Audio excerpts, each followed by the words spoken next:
वही ढोंगी राजकुमारी है जो जानती है कि हमारी राजकुमारी चंद्रमुखी कहाँ है। किंतु महाराज ने उस ढोंगी राजकुमारी को फांसी पर लटकाने का आदेश दे दिया है। अब भला महाराज के आदेश को कौन टाल सकता है? कुसुमी, वही नया आदेश तो हम तुम्हें बताने के लिए आए हैं। भुवन सिंह जी ने महामहिम से महल में छिपे हुए षड्यंत्रकारियों की सूची मांगी है और अब तुम्हें उन षड्यंत्रकारियों को पहचानना है। ये कैसा आदेश है हुजूर? हमें कोई भी दंड नहीं दे सकता, पर हमें इतनी क्षमता है कि हम राजकुमारी चंद्रमुखी को पाताल से ढूंढ कर भी ले आएंगे। अच्छा, क्या बात है। आजकल महामहिम राजवीर सिंह जी को महाराज और महल की सुरक्षा की चिंता होने लगी। वाह! नहीं, हम ऐसा होने नहीं देंगे। हमारे जीवित होते हम उस चंद्रमुखी के फूल को, उस पशुराज को प्राप्त नहीं होने देंगे।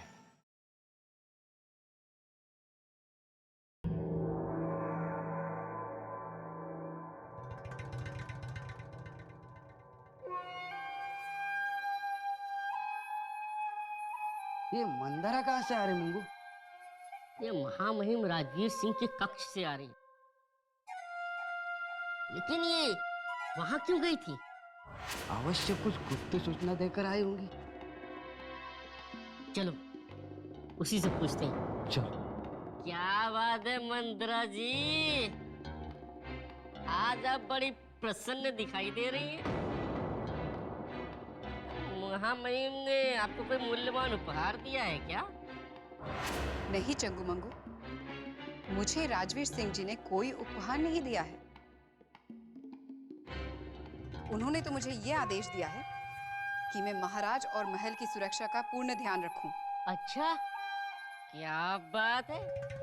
आजकल महामहिम राजवीर सिंह जी को महाराज और महल की सुरक्षा की चिंता होने लगी। अरे वाह! आज ही क्या, उन्हें तो महाराज और महल की सदैव चिंता लगी रहती है। क्या तुम्हें इसमें कोई संदेह लग रहा है? आप संदेह की बात कर रही हैं? हम कभी सोच भी नहीं सकते कि महामहिम ने ऐसी चिंता की होगी। तुम दोनों आजकल बहुत बोलने लगे हो। मैं अभी वापस जाकर महामहिम को कहती हूँ कि तुम दोनों उनके बारे में क्या विचार रखते हो। अरे मंत्रा जी, आप तो बस यूं ही खामा खा नाराज हो गए। हम चंगू मंगू तो आपकी परीक्षा ले रहे थे। हम दोनों महल के प्रत्येक व्यक्ति की परीक्षा लेकर ये देख रहे हैं कि कौन महाराज का कितना स्वामी भक्त है। और आज हमने देख लिया कि नागराज और महामहिम से बढ़कर स्वामी भक्त तो कोई नहीं है। और अब हम दोनों महाराज के पास जाकर के उनकी प्रशंसा करेंगे और कहेंगे, महाराज, नागराज और महामहिम की पदोन्नति कर दी जाए। और आप देखना, हम दोनों की बात मानकर महाराज उनकी पदोन्नति कर देंगे। अच्छा, क्या महाराज आप दोनों की इतनी बात मानते हैं? और नहीं तो क्या। आज हम आपको एक गुप्त रहस्य बताते हैं। महाराज है ना, वो हमसे पूछे बगैर कोई कार्य नहीं करते, और वही कार्य करते हैं जो हम दोनों उन्हें कहते हैं। किंतु तुम दोनों ने महाराज पर ऐसा क्या जादू कर दिया कि महाराज तुम दोनों को इतना मानते हैं? महाराज को मेरे जैसे मतलब हम दोनों जैसे बुद्धिमान लोग बहुत पसंद है। आप देखना, महाराज जैसे ही स्वस्थ हो जाएंगे ना, वैसे ही हम चंगू मंगू को अपना विशेष सलाहकार नियुक्त कर देंगे। इसका तात्पर्य तो ये हुआ कि तुम दोनों महाराज के दाहिने हाथ बनने वाले हो। बनने वाले मतलब? अरे हम दोनों बन गए। खैर, अब ये बताइए कि आप क्या कहा रही हैं? यदि ना बताऊं तो क्या बिगाड़ लोगे तुम दोनों? हम तो बस यूं ही मतलब हमें ये पता चला है कि पुराने महल में अतिथि युवराज वनराज को फिर से भूख सताने लगी है, और वो भूख मिटाने के लिए मनुष्यों की खोज कर रहा है। क्या वो भोजन करने के लिए मनुष्यों को खोज रहा है? हाँ, और नहीं तो क्या, पिछली अमावस की रात वो हमारे 2 सैनिकों को मारकर खा गया था। और अब पता चला है कि अब वो रूपनगर की किसी सुंदर महिला को मार के खा जाना चाहता है। आप भूल कर भी उस पुराने महल की तरफ मत जाइएगा, नहीं तो आपको वो अपना भोजन बना लेगा। हे भगवान, इसका तात्पर्य हुआ महामहिम मुझे मरने के लिए पुराने महल पर निगरानी रखने के लिए कह रहे थे, किंतु मुझे सही समय पर सत्य का पता चल गया है। जैसे वो मुझे मूर्ख बना रहे थे, वैसे ही मैं भी उन्हें मूर्ख बना दूंगी। आप क्या सोच रहे हैं मंदारा जी?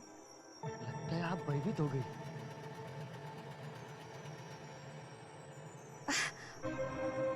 मुझे भयभीत होने की क्या आवश्यकता है?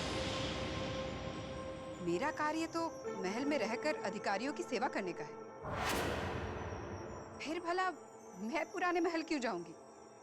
बहुत काम है, मैं चलती हूँ।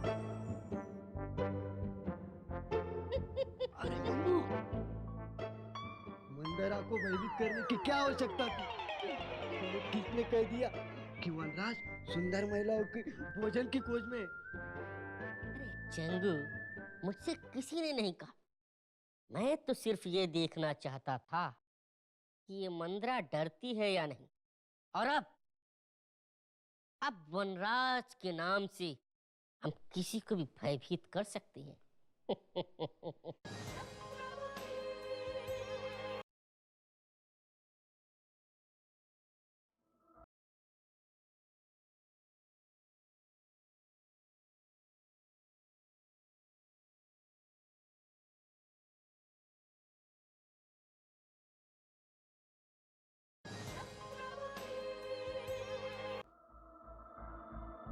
हमें चंद्रमुखी का फूल तो प्राप्त नहीं हुआ, किंतु पथ पर वो दुष्ट राजवीर सिंह और नागराज अवश्य मिले।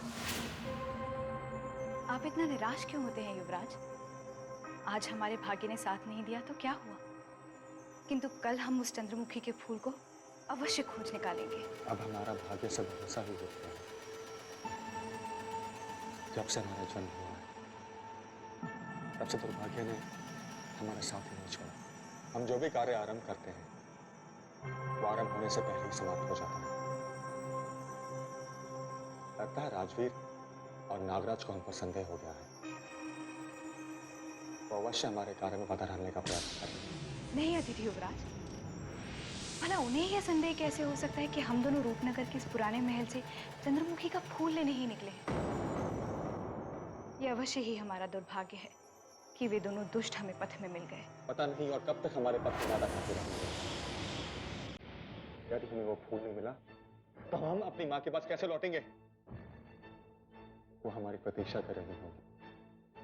हमें तो ये भी नहीं पता कि हम कब और कैसे उनके पास जाएंगे। आप अवश्य ही चंद्रमुखी के उस फूल के साथ अपनी माँ के पास लौटेंगे युवराज। जब आपने इतना सब्र कर ही लिया है तो थोड़ा और कर लीजिए। अब हमारे सब्र का बांध टूटने लगा है महाश्वेता। अगर हमारी माँ को कुछ हो गया तो हम किसी को क्षमा नहीं करेंगे। ईश्वर करे आपकी माँ को मेरी आयु भी लग जाए। धन्य है वो माँ जिसने आप जैसे सुपुत्र को जन्म दिया। बस मुझे एक अवसर और दीजिए। इस बार मैं आपको एक ऐसे मार्ग से ले जाऊंगी जहां हमें कोई नहीं देख पाएगा, और फिर हम उस चंद्रमुखी के फूल को खोजने में सफल होंगे। तुम कौन से पथ की बात कर रही हो? उस फूल तक पहुंचने के लिए अभी कई मार्ग और बचे हैं युवराज।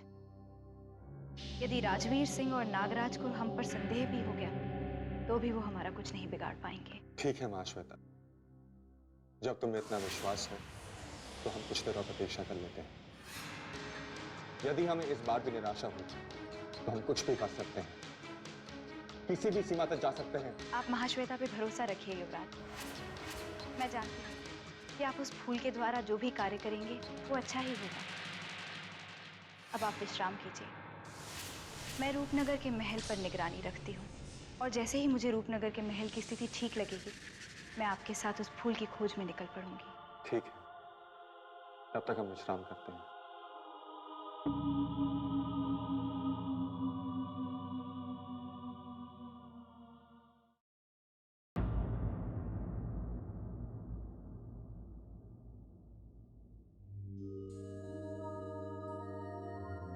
भुवन सिंह जी प्रणाम। मैं महामहिम राजवीर सिंह का संदेशा लेकर आपके पास ही आ रहा था। संदेशा? कैसा संदेशा? भुवन सिंह जी, महामहिम राजवीर सिंह ने यह संदेशा भेजा है कि राजकुमारी चंद्रमुखी के लुप्त होने के पश्चात सारे रूपनगर में तो हाहाकार मचा हुआ है, किंतु हमारे यहाँ जो अतिथि युवराज विश्राम कर रहे हैं उन पर इस घटना का कोई असर नहीं हुआ है, कोई असर नहीं। अब उनके यहाँ रुकने का कोई तात्पर्य नहीं रह गया भुवन सिंह जी। अब हमें उन्हें इस महल से बाहर करके उनके अपने अपने राज्य वापस भेज देना चाहिए। ये हम कैसे कह सकते हैं? रूपनगर में आए युवराजों को महल से बाहर करने का अधिकार हमें नहीं है। कारण है भुवन सिंह जी, कारण है। बाहर से आए युवराज अब हमारे लिए संकट पर संकट खड़े करते चले जा रहे हैं। आपको याद होगा पिछली अमावस की रात को पुराने महल में ठहरे उस वनराज ने हमारे राज्य को कितने घोर संकट में डाल दिया था, कितने घोर संकट में। हाँ, हमें याद है। अमावस की इस रात को अतिथि युवराज ने हमारे 2 सैनिकों को मृत्यु के घाट उतार दिया था, किंतु हमने पुराने महल में अब ऐसे प्रबंध कर दिए हैं कि आने वाली अमावस की रात को वो युवराज हमें कोई हानि नहीं पहुंचा पाएगा। किंतु भुवन सिंह जी, उसी रात्रि को रूपनगर के इस महल से हमारी राजकुमारी चंद्रमुखी भी लुप्त हो गई थी। हमारे इन अतिथि युवराजों के कारण ही हमें अपनी प्रिय राजकुमारी से वंचित होना पड़ा है। और तो और एक नई सूचना के अनुसार वनराज के यहां आने का कारण केवल और केवल चंद्रमुखी के उस फूल को प्राप्त करना है जिसे हमारी प्रिय राजकुमारी चंद्रमुखी अपने प्राणों से भी अधिक प्यार करती थी। नहीं, ये नहीं हो सकता। वनराज भी अन्य युवराजों की तरह चंद्रमुखी से विवाह करने का उद्देश्य लेकर ही आया है। भुवन सिंह जी, आपको किसी ने असत्य सूचना दी है। वनराज के यहां आने का कारण केवल और केवल चंद्रमुखी का फूल है। नहीं, ये नहीं हो सकता। वो चंद्रमुखी से विवाह करने ही आए हैं और इस बात को परखने के लिए पुराने महल में जाकर हमने उनसे भेंट भी की है और ये प्रमाणित भी हो चुका है कि उनको चंद्रमुखी के फूल से कोई मोह नहीं है। भुवन सिंह जी, वनराज बहुत चतुर है, बहुत चतुर। उसने हमें भ्रम में डालने के लिए ही ये नाटक किया है। हाँ, उसके सौतेले भाई भानु प्रताप सिंह जी अवश्य राजकुमारी चंद्रमुखी से विवाह करने का स्वप्न लेकर आए थे, किंतु राजकुमारी चंद्रमुखी के लुप्त होने के पश्चात उनका भी यह स्वप्न टूट गया है। मेरा विश्वास कीजिए भुवन सिंह जी, मेरा विश्वास कीजिए। मैं जो भी आपसे कह रहा हूं वो 16 आने सत्य है। किंतु हम और महेंद्र सिंह जी तो यही सोच रहे थे कि समस्त युवराजों का उद्देश्य चंद्रमुखी को प्राप्त करना है, किंतु आप इतने विश्वास से कह रहे हैं कि वनराज का उद्देश्य चंद्रमुखी के मायावी फूल को प्राप्त करना है। एक बार फिर सोच लिए नागराज जी, अगर आपकी सूचना असत्य हुई तो आपको अपने पद से हाथ धोना पड़ सकता है। भुवन सिंह जी, यदि मेरी बात असत्य है तो मैं ये पद तो क्या अपने प्राण भी त्याग सकता हूं। और यदि आप चाहें तो इस बात की जांच भी करवा सकते हैं।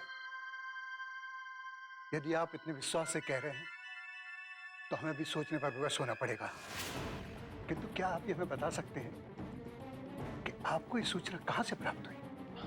ये सब तो सारा महल जानता है, सारा महल। और तो और हमारे धुआं सिंह जी के वो दोनों बोने सेवक हैं, चंगू मंगू, वो दोनों भी ये रहस्य जानते हैं, क्योंकि आजकल उनकी मित्रता भानु प्रताप सिंह जी से हो गई है और भानु प्रताप सिंह जी के द्वारा उन्होंने ऐसी गुप्त सूचनाएं प्राप्त की भुवन सिंह जी, जिसे सुनकर एक बार को तो मेरे पैरों तले से धरती ही सरक गई थी। और कुंवर विजेंद्र प्रताप सिंह और उनके भाई सूर्य प्रताप सिंह के बारे में आपके क्या विचार है? अब उन दोनों भाइयों के विषय में आपको मैं क्या बताऊं भुवन सिंह जी, क्या बताऊं। वो दोनों भाई तो मेरे लिए रहस्य बने हुए हैं। कुंवर सूर्य प्रताप सिंह इन दिनों महल में दिखाई नहीं देते और उनके भाई कुंवर विजेंद्र प्रताप सिंह पता नहीं क्यों सारा दिन चोरों की तरह महल के समक्ष कक्ष में ताक झांक करते रहते हैं। भुवन सिंह जी, आप शीघ्र ही कोई कदम उठाइए, अन्यथा हमारे ऊपर और संकट आ जाएंगे, और संकट। ठीक है, यदि हमारे अतिथि युवराज ऐसा कह रहे हैं तो हमारे लिए चिंता का विषय है। आप महामहिम राजवीर सिंह को सूचित कीजिए कि हमने उन्हें याद किया है। हम उनसे भेंट करके इस विषय पर कुछ मंत्रणा करेंगे।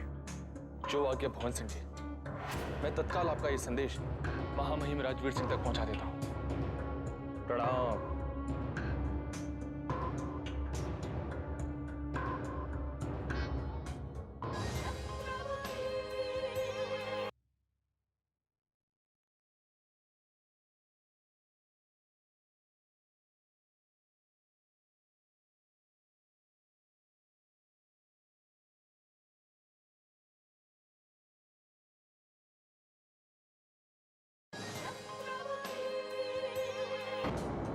पता नहीं वो बूढ़ा भुवन सिंह नागराज के झांसे में आएगा कि नहीं। यदि नागराज वो महल के बड़े अतिथियों के लिए उसे भड़काने में सफल हो गया तो हमारे शीश पर पड़ा हुआ बोझ उतर जाएगा। महामहिम, महामहिम, वो बूढ़ा भुवन सिंह हमारे बने हुए जाल में फंस गया है। मैंने उसे समस्त राज अतिथियों के विषय में भड़का दिया है। वाह नागराज, तुम जैसा बुद्धिमान व्यक्ति हमने सारे रूपनगर में नहीं देखा। अब शीघ्र बताओ, उस बूढ़े भुवन सिंह ने क्या निर्णय लिया? महामहिम, भुवन सिंह ने समस्त राज अतिथियों की समस्या से निपटने के लिए आपसे मिलने का निर्णय लिया है। अब आप तत्काल उनसे मिलकर समस्त राज अतिथियों के विषय में अपना विश्व कर दीजिए। तुम्हारे इस सुंदर मुख से निकले मीठे शब्दों को सुनकर हम फूले नहीं समा पा रहे नागराज, किंतु इस समय उस बूढ़े भुवन सिंह से मिलना ठीक नहीं होगा। पहले हमें सूर्य प्रताप सिंह और उसके भाई कुंवर विजेंद्र सिंह के विषय में ऐसी कोई सूचना निकालनी होगी जिसे सुनकर वो बूढ़ा भुवन सिंह क्रोध से भड़क उठे। समझ गया महामहिम। यदि हम ऐसी कोई गुप्त सूचना निकालने में सफल हो गए तो वो भुवन सिंह हमारी चाल में फंस जाएगा। फिर हम जैसा चाहेंगे वो बिल्कुल वैसा ही करेगा। नागराज, तुम जैसा बुद्धिमान इंसान ही हमारे मन की बातों को इतने आसानी से समझ सकता है। जिस दिन हम इस रूपनगर के सम्राट बन जाएंगे उस दिन हम तुम्हें हमारा प्रधानमंत्री बनाकर इस राज्य के बागडोर तुम्हारे हाथ में दे देंगे। अब हमें उस डाकू दुर्गेश्वरी के विषय में सोचना है जो हमारे राजमहल में अतिथि का सम्मान पा रही है। जब भी हम उस तुच्छ डाकू दुर्गेश्वरी के विषय में सोचते हैं तो हमारी छाती पर सांप लौटने लगते हैं। आपका सोचना बिल्कुल ठीक है महामहिम। जंगलों में भटकने वाली एक तुच्छ डाकू को राजमहल की रानियों जैसा सुख मिल रहा है। डाकू दुर्गेश्वरी के इस भाग्य को देखकर तो मेरा रक्त उबलने लगा है। महामहिम, जिसके रक्त से हम अपनी प्यास बुझाना चाहते थे वही आज हमारी छाती पर मूंग दल रही है। इससे पहले कि हमें उस डाकू दुर्गेश्वरी का शीश उसके धड़ से अलग करना पड़े, ऐसी कोई योजना बनाओ जिससे हमें उस तुच्छ महिला का मुख न देखना पड़े। महामहिम, यदि आपने क्रोध में आकर उस डाकू दुर्गेश्वरी की हत्या कर दी तो हमारी सारी योजनाओं पर पानी फिर जाएगा। महामहिम, उस महिला को इस महल से निकालने की आवश्यकता नहीं है। यदि कुंवर सूर्य प्रताप सिंह और विजेंद्र प्रताप सिंह को इस महल से निकाल दिया जाए तो वो स्वयं ही इस महल से भाग जाएंगे। महामहिम, इस महल में भी उसे अतिथि का सम्मान विजेंद्र प्रताप सिंह के कारण ही मिला है। यदि वो अकेली होती तो उसे रूपनगर की सीमा में प्रवेश करने से पहले ही हमारे सैनिक टुकड़े टुकड़े कर देते। ये तो हमने सोचा ही नहीं। नागराज, आज भी तुम बहुत दूर की कौड़ी लेकर आए हो। बिना तलवार के शत्रु की गर्दन काटना कोई तुमसे सीखे। अब हमें हमारा सारा ध्यान कुंवर सूर्य प्रताप सिंह और उनके भाई विजेंद्र प्रताप सिंह पर लगा देना चाहिए और उन दोनों की सत्य असत्य कहानी गढ़कर भुवन सिंह को भड़का देना चाहिए ताकि हमें उन अनचाहे अतिथियों से छुटकारा मिले। आपकी मनोकामना शीघ्र ही पूर्ण हो जाएगी महामहिम, और निकट भविष्य में रूपनगर के इस महल में आप ही की जय जयकार होने वाली है। चंगू मंगू भी अब हमारे लिए गुप्त सूचनाएं लाने लगे हैं। अब देखते हैं कि वो दोनों क्या नया गुल खिलाते हैं।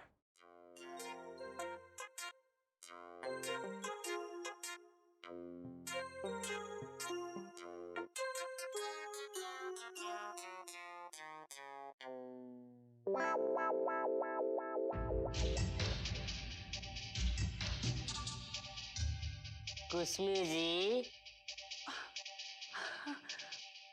क्या बात है? आप किसी को खोज रही हैं? हाँ मंगू, क्या तुमने कुंवर विजेंद्र प्रताप सिंह को कहीं देखा है? ये क्या कुछ नहीं, आपने किस अपशकुनी का नाम दे दिया? लगता है हमारा पूरा दिन बुरा जाने वाला है। और आपको क्या महल में और कोई कार्य नहीं है क्या? इस सवेरे सवेरे उस निठल्ले युवराज को ढूंढ रही हैं आप? मैंने तुमसे जितना पूछा है उतना ही बता दो तो बहुत है। बोलो, क्या तुमने उन्हें कहीं देखा है? यदि हमने उसको देखा भी तो हम आपको नहीं बताएंगे, क्योंकि हमने जब भी उसको देखा तभी हमारी किसी न किसी के साथ लड़ाई हुई है। आप नहीं जानते, उस मनहूस की सूरत जो एक बार देख ले उसे पूरा दिन भोजन नसीब नहीं होता। इसलिए हम चाहते हैं कि आप जहां से आई हैं वहीं वापस चली जाइए, नहीं तो खामा खा सारा दिन आपको भूखा प्यासा रहना पड़ेगा। आजकल तुम दोनों कुछ अधिक ही बोलते हो। लगता है तुम्हारे सरकार ने तुम्हें अधिक छूट दे दी है। आप कौन से सरकार के बारे में कह रहे हैं? हम किसी सरकार वर्कर को नहीं जानते। क्या तुम अपने सरकार को नहीं जानते? इतनी शीघ्रता से तुम दोनों अपने स्वामी को भूल गए? ऐसे कंजूस मक्खी चूस सरकार से क्या फायदा जिसके पास एक फूटी कौड़ी भी ना हो। इसलिए हम दोनों चंगू मंगू ने ऐसे सरकार को काम से निकाल दिया। ठीक है, अगर मुझे तुम्हारे सरकार कहीं मिल गए तो मैं उन्हें ये बात अवश्य बता दूंगी। फिर देखती हूँ कि तुम दोनों इस पूरे महल में कहाँ-कहाँ छिपते फिरते हो। आप हमारी चिंता छोड़िए और बताइए कि आप उस अपशकुनी युवराज को क्यों ढूंढ रही हो? मुझे ये ज्ञात हुआ है कि वो युवराज एक षड्यंत्रकारी है, इसीलिए मुझे उस पर दृष्टि रखने का आदेश दिया गया। आपको उस निठल्ले युवराज पर दृष्टि रखने का आदेश मिला है। क्या मैं ये जान सकता हूँ कि आपको यह आदेश किसने दिया? मुझे ये आदेश महामहिम राजवीर सिंह ने दिया है। तुम दोनों हंस क्यों रहे? बात ही हंसने की है। एक षड्यंत्रकारी दूसरे षड्यंत्रकारी पर नजर रखने की बात कर रहा है। वो कहावत तो सुनी होगी आपने, चोर चोर मौसेरे भाई। आपकी ये बात सुनकर मुझे वो कहावत याद आ गई। क्यों चंगू? हाँ मंगू, महामहिम स्वयं नागराज जी के साथ षड्यंत्र पर षड्यंत्र रचाने की बात सोचते। पता नहीं वो ऐसा क्यों करते हैं। देखो चंगू, हमें व्यर्थ की बातों पे ध्यान नहीं देना चाहिए। वैसे हमें भुवन सिंह जी ने भोजन पे बुलाया है, अगर कहीं देर हो गई तो खामाखा क्रोधित हो जाएंगे। चलो चंगू। चलो मंगू।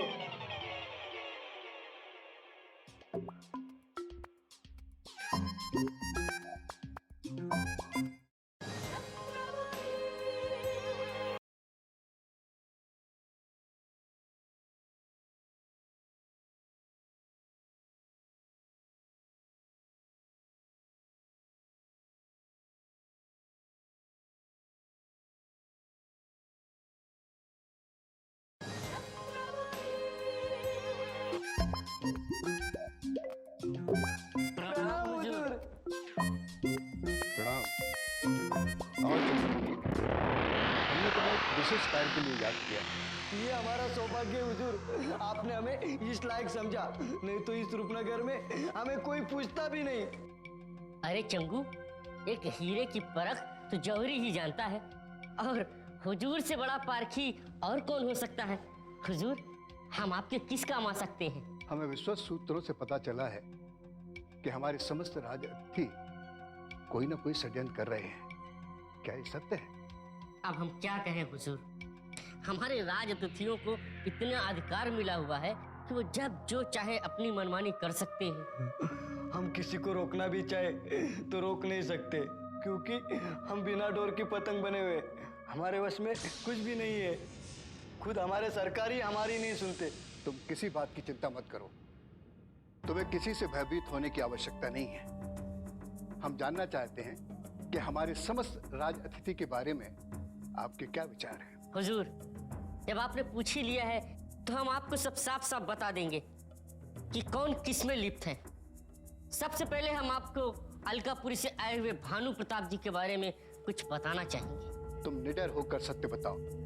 अगर हमें तुम्हारी सूचना सत्य लगी तो हम तुम्हें मुंह मांगा उपहार देंगे।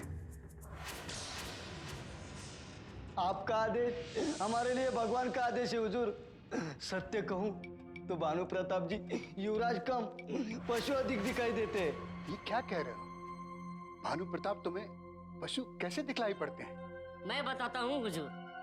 जब से भानु प्रताप जी इस महल में आए हैं तब से 3 रसोइये भाग खड़े हुए। उनका ये कहना है कि अकेले भानु प्रताप जी एक हाथी के बराबर भोजन करते हैं। क्या भानु प्रताप जी हाथी के जितना भोजन करते हैं? हाँ हुजूर, बात यहाँ पे समाप्त नहीं होती। जब भानु प्रताप जी क्रोधित होते तो किसी ना किसी को मारने के लिए दौड़ते, और जब देखो तब राजकुमारी चंद्रमुखी से विवाह करने की बातें करते हैं। हुजूर, यदि ऐसे पेटू और क्रोधित युवराज के साथ राजकुमारी चंद्रमुखी का विवाह हो गया, बहुत बड़ा अनर्थ होगा हुजूर। ऐसा अनर्थ हम कभी नहीं होने देंगे। हमें कुछ दूसरे युवराजों के बारे में भी बताया जाए। दूसरे युवराजों का भी वही हाल है हुजूर। कुंवर सूर्य प्रताप सिंह जी ना जाने कहाँ छुपे हुए रहते हैं, और उनके भाई विजेंद्र प्रताप सिंह का कहना ही क्या, वो सारे महल में चोरों की बातें घूमते रहते हैं। हुजूर, मुझे तो लगता है दोनों मिल करके महल पे आक्रमण करने का षड्यंत्र रच रहे, अन्यथा विजेंद्र प्रताप डाकू दुर्गेश्वरी को महल में क्यों लाते? डाकू दुर्गेश्वरी का रहना हमें भी बहुत खटक रहा है। और उस युवराज के बारे में तुम्हारे क्या विचार हैं जो पुराने महल में रहता है? हुजूर, ये आपने किस युवराज का नाम ले लिया? वनराज से तो सारा रूपनगर कांपता है। ना जाने वो कब किसकी हत्या कर देगा, कोई नहीं जानता। हमारा आपसे आग्रह है कि आप उन्हें पुराने महल में ही रखिए। यदि वो रूपनगर के महल में आ गया तो ना जाने क्या होगा। आपके विचार जानकर हमें बहुत प्रसन्नता हुई। अब हमें कोई ना कोई कदम अवश्य उठाना पड़ेगा और समस्त युवराजों को एक एक करके उनके राज्य वापस भेजना पड़ेगा। अब जितनी शीघ्रता हो ये कार्य कर दीजिए हुजूर।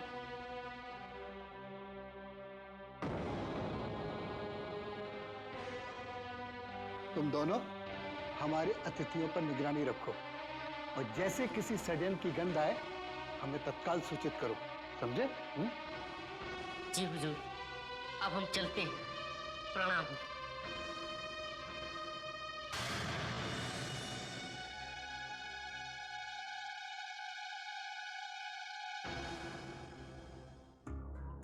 प्रणाम हुजूर। आओ कुसुमी, तुम्हें देखकर हमें बड़ी प्रसन्नता हुई। हमें तुम्हारी उतनी ही आवश्यकता पड़ गई है जितनी नागराज की। हम देखना चाहते हैं कि तुम हमारे लिए क्या कर सकती हो। हुजूर, मैं आप दोनों के लिए अपने प्राण भी दे सकती हूँ। आप एक बार आदेश करके तो देखिए हुजूर। प्राण? कुसुमी, जब प्राण देने की बारी आएगी ना तो सबसे पहले तुम ही यहाँ से लुप्त हो जाओगी। क्यों मामे? हुजूर, आप मेरी स्वामी भक्ति पर अविश्वास कर कर अच्छा नहीं कर रहे। कुसुमी जब किसी की स्वामी भक्ति स्वीकार करती है ना तो उसके लिए कुछ भी कर सकती है। कुसुमी, तुम्हारा उत्तर सुनकर हमें बहुत प्रसन्नता हुई। अब तुम कुंवर विजेंद्र प्रताप सिंह पर अपनी दृष्टि जमाए रखना, क्योंकि समस्त युवराजों में वही एक युवराज हमें बड़ा षड्यंत्रकारी लग रहा है। हुजूर, आपने तो मेरे मन की बात कह दी। जब से वो कुंवर विजेंद्र प्रताप सिंह इस महल में आए हैं तब से अशुभ ही अशुभ हो रहा है। इसलिए कुसुमी, तुम्हें उन समस्त अतिथि युवराजों पर अपनी दृष्टि जमाए रखनी है, क्योंकि हमें लगता है वो समस्त अतिथि युवराज कोई ऐसा षड्यंत्र रच रहे हैं जो भविष्य में हमारे लिए घातक सिद्ध हो सकता है। मैं आपकी बात से सहमत हूँ नागराज। यदि शीघ्र अतिशीघ्र हमने इन अतिथि युवराजों को इस महल से बाहर नहीं निकाला तो ये हमारे राज्य का विनाश कर सकते हैं। हुजूर, आप महाराज से बात करके इन अतिथि युवराजों को महल से बाहर क्यों नहीं निकलवा देते? हम यही तो नहीं कर सकते। वो चापलूस भुवन सिंह और महेंद्र सिंह हमारी किसी बात को महाराज के कानों तक पहुंचने ही नहीं देते। कुसुमी, तुम्हें जहां से भी किसी षड्यंत्र की गंध आए उसकी सूचना तुम्हें तुरंत हम तक पहुंचानी है। तब तक हम एक बार फिर से भुवन सिंह जी को समझाने का प्रयास करते हैं कि उन समस्त अतिथि युवराजों से छुटकारा पाने में ही हमारे राज्य की भलाई है।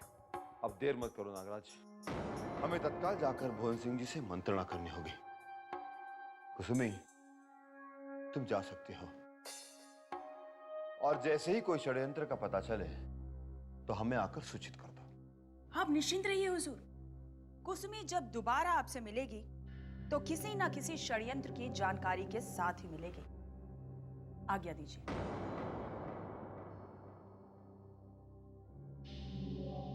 महामहिम, इस कुसुमी को मूर्ख बनाकर तो हम अपना कार्य सिद्ध करते रहेंगे, किंतु इस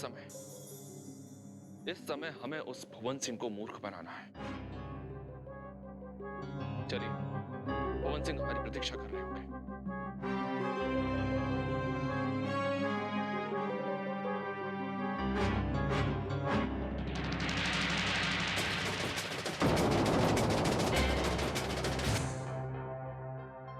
प्रणाम भुवन सिंह जी। प्रणाम।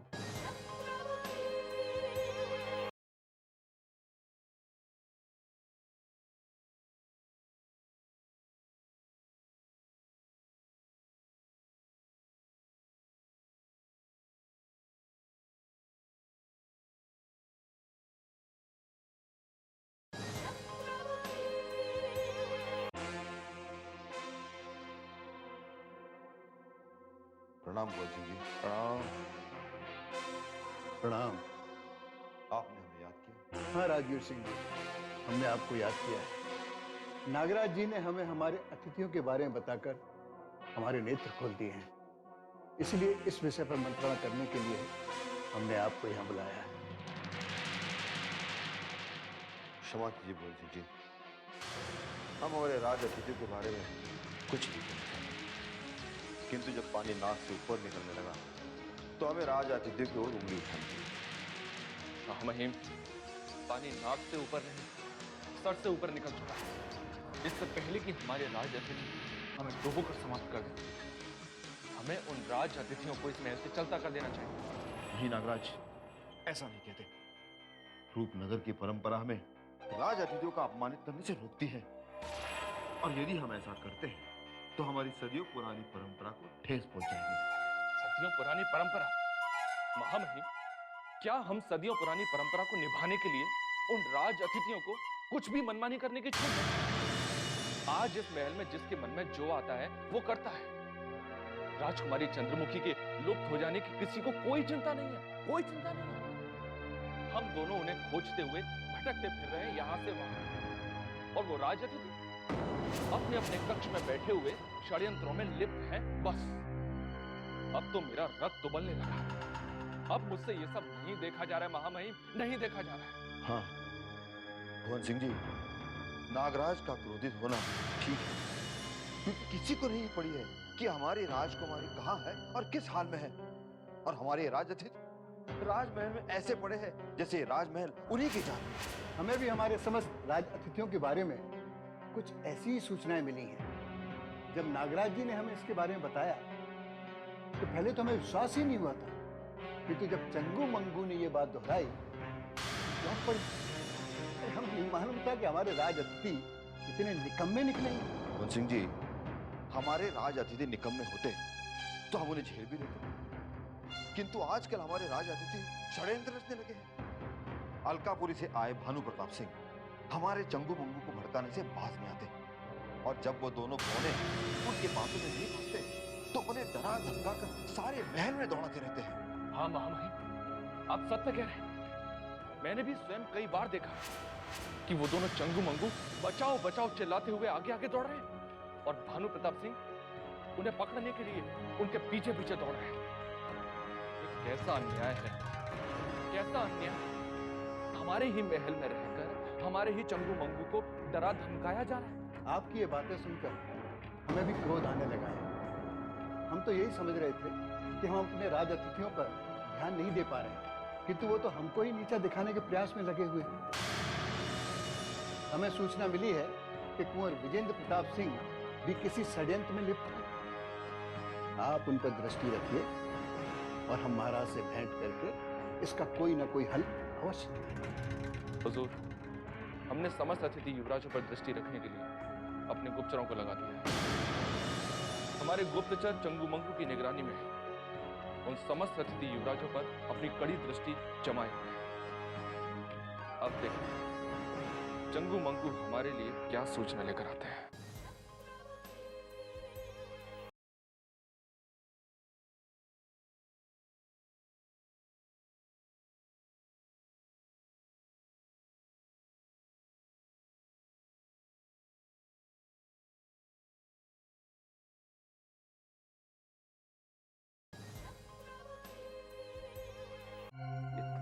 कठिनाइयों के बाद हम रूपनगर तो पहुंच गए, लेकिन अभी तक इस महल में विश्राम और खाने पीने के सिवा कुछ भी प्राप्त नहीं हुआ।